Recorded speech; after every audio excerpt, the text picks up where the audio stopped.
Thank you very much for your various comments, and I'd like to pick up two of them.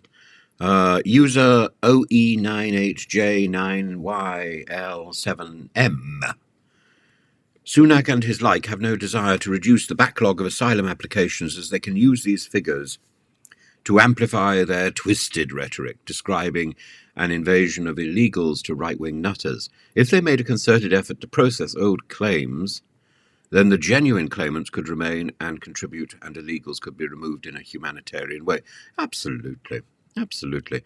I'm not sure that your depiction of Sunak and his like is accurate. I think Sunak and his like would be very happy to clear the asylum application backlog.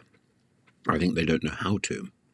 And I think this is about the training given to the Home Office by Theresa May. I think it goes back to Theresa May, and it goes back to the hostile environment and the way the civil service in the Home Office understood that. And I think the only way forward now is to recruit new civil servants to deal with that. Mr. Nice 7570 says, prison is free accommodation. It is no deterrent to those coming from war-torn areas, etc. To be honest, prison isn't fit for purpose. It doesn't rehabilitate. It further brutalizes and creates many more future victims.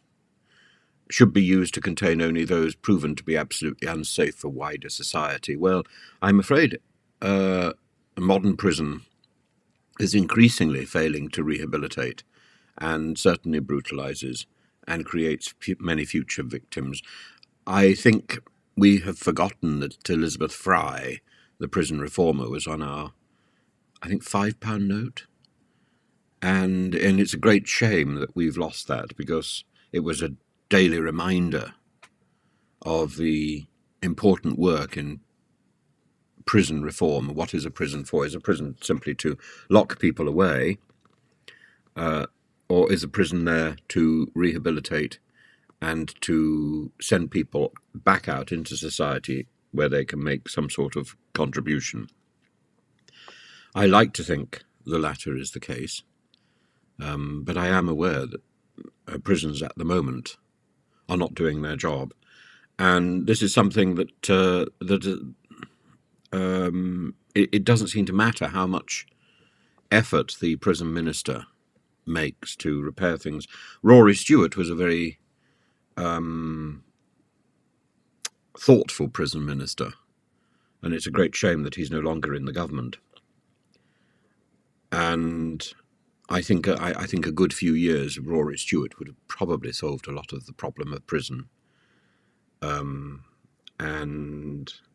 it could have been a better place. But the point I was making about prisons yesterday was that prison is our effective deterrent, and for people who've done something illegal. And if we are defining people who are crossing the English Channel as illegal, we are therefore defining them presumably as criminals. And oddly, we're saying they're criminals who don't need to go through the courts. And then we're saying, well, we've got a special punishment for them. So we're doing two things which I think, in terms of common law, are extraordinary. First of all, we're saying somebody can be found guilty without trial. And secondly, we're saying that they can be given an unusual punishment, the punishment of being sent to a to a colony, being sent to the colonies. It's like something out of Dickens. And it is rather shocking. I know that there are noises being made in Rwanda about being treated in a colonial way, and I don't know who has made